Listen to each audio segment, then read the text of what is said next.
And lastly tonight, a special comment on why we are here. Half a lifetime ago, I worked in that now empty space behind me. And for 40 days after the attacks, I worked here again, trying to make sense of what happened and was yet to happen as a reporter.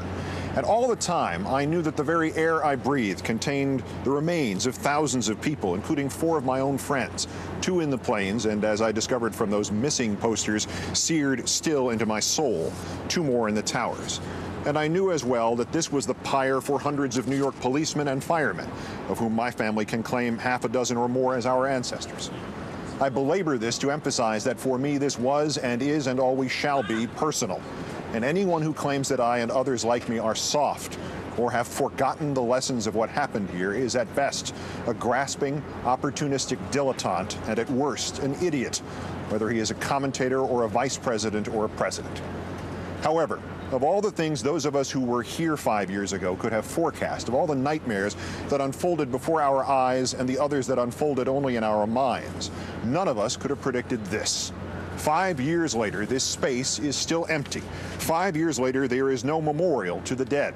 5 years later, there is no building rising to show with proud defiance that we would not have our America wrung from us by cowards and criminals. 5 years later, this country's wound is still open. 5 years later, this country's mass grave is still unmarked. 5 years later, this is still just a background for a photo op. It is beyond shameful. At the dedication of the Gettysburg Memorial, barely 4 months after the last soldier staggered from another Pennsylvania field, Mr. Lincoln said, "We cannot dedicate, we cannot consecrate, we cannot hallow this ground. The brave men, living and dead, who struggled here have consecrated it far above our poor power to add or detract." Lincoln used those words to immortalize their sacrifice. Today, our leaders could use those same words to rationalize their own reprehensible inaction. We cannot dedicate, we cannot consecrate, we cannot hallow this ground, so we won't. Instead, they bicker and buck pass. They thwart private efforts and jostle to claim credit for initiatives that go nowhere. They spend the money on irrelevant wars and elaborate self-congratulations and buying off columnists to write how good a job they're doing instead of doing any job at all. 5 years later, Mr. Bush, we are still fighting the terrorists on these streets. And look carefully, sir, on these 16 empty acres, the terrorists are clearly still winning. And in a crime against every victim here and every patriotic sentiment you mouthed but did not enact, you have done nothing about it. And there is something worse still than this vast gaping hole in this city and in the fabric of our nation. There is its symbolism of the promise unfulfilled, the urgent oath reduced to lazy execution. The only positive on 9/11 and the days and weeks that so slowly and painfully followed it was the unanimous humanity here and throughout the country. The government, the president in particular, was given every possible measure of support. Those who did not belong to his party tabled that. Those who doubted the mechanics of his election ignored that.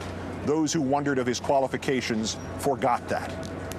History teaches us that nearly unanimous support of a government cannot be taken away from that government by its critics. It can only be squandered by those who use it not to heal a nation's wounds, but to take political advantage. Terrorists did not come and steal our newly regained sense of being American first and political 50th, nor did the Democrats, nor did the media, nor did the people. The president and those around him did that. They promised bipartisanship and then showed that to them bipartisanship meant that their party would rule and the rest would have to follow or be branded with ever-escalating hysteria as morally or intellectually confused, as appeasers, as those who, in the vice president's words yesterday, validate the strategy of the terrorists. They promised protection and then showed that to them protection meant going to war against a despot whose hand they had once shaken, a despot who we now learn from our own Senate Intelligence Committee hated Al-Qaeda as much as we did. The polite phrase for how so many of us were duped into supporting a war on the false premise that it had something to do with 9/11 is lying by implication. The impolite phrase is impeachable offense. Not once in now 5 years has this president ever offered to assume responsibility for the failures that led to this empty space and to this, the current and curdled version of our beloved country.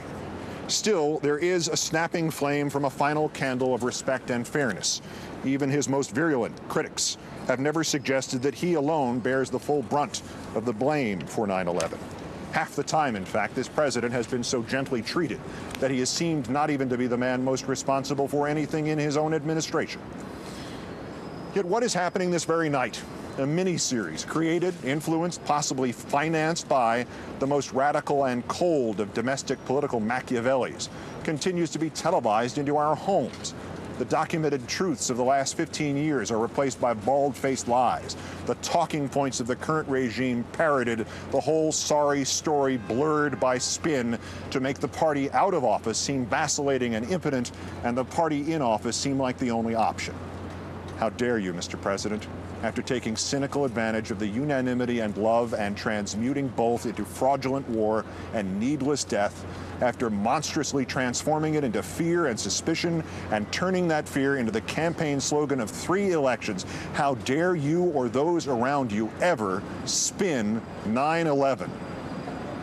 Just as the terrorists have succeeded, are still succeeding as long as there is no memorial and no construction here at Ground Zero, so too have they succeeded and are still succeeding as long as this government uses 9/11 as a wedge to pit Americans against Americans.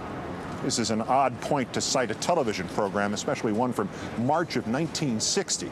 But as Disney's continuing sellout of the truth and of this country suggests, even television programs can be powerful things.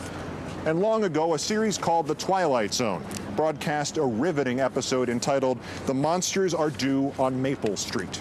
In brief, a meteor sparks rumors of an invasion by extraterrestrials disguised as humans. The electricity goes out. A neighbor pleads for calm. Suddenly, his car and only his car starts. Someone suggests he must be the alien. Then another man's lights go on. As charges and suspicion and panic overtake the street, guns are inevitably produced. An alien is shot. But then he turns out to be just another neighbor returning from having gone for help. The camera pulls back to a nearby hill where 2 extraterrestrials are seen, finally, manipulating a small device that can jam electricity. The veteran tells his novice that there is no need to actually attack, that you just turn off a few of the human machines, and then they pick the most dangerous enemy they can find, and it is themselves. And then in perhaps his finest piece of writing, Rod Serling sums it up with words of remarkable prescience, given where we find ourselves tonight. The tools of conquest, he said, do not necessarily come with bombs and explosions and fallout. There are weapons that are simply thoughts, attitudes, prejudices, to be found only in the minds of men. For the record, he said, prejudices can kill and suspicion can destroy, and a thoughtless, frightened search for a scapegoat has a fallout all its own for the children and the children yet unborn. When those who dissent are told time and time again, as we will be, if not tonight by the president, then tomorrow by his portable public chorus, that he is preserving our freedom, but that if we use any of that freedom, we are somehow un-American. When we are scolded that if we merely question, we have forgotten the lessons of 9/11. Look into this empty space behind me and the bipartisanship upon which this administration also did not build. And tell me this: who has left this hole in the ground? We have not forgotten, Mr. President. You have. May this country forgive you.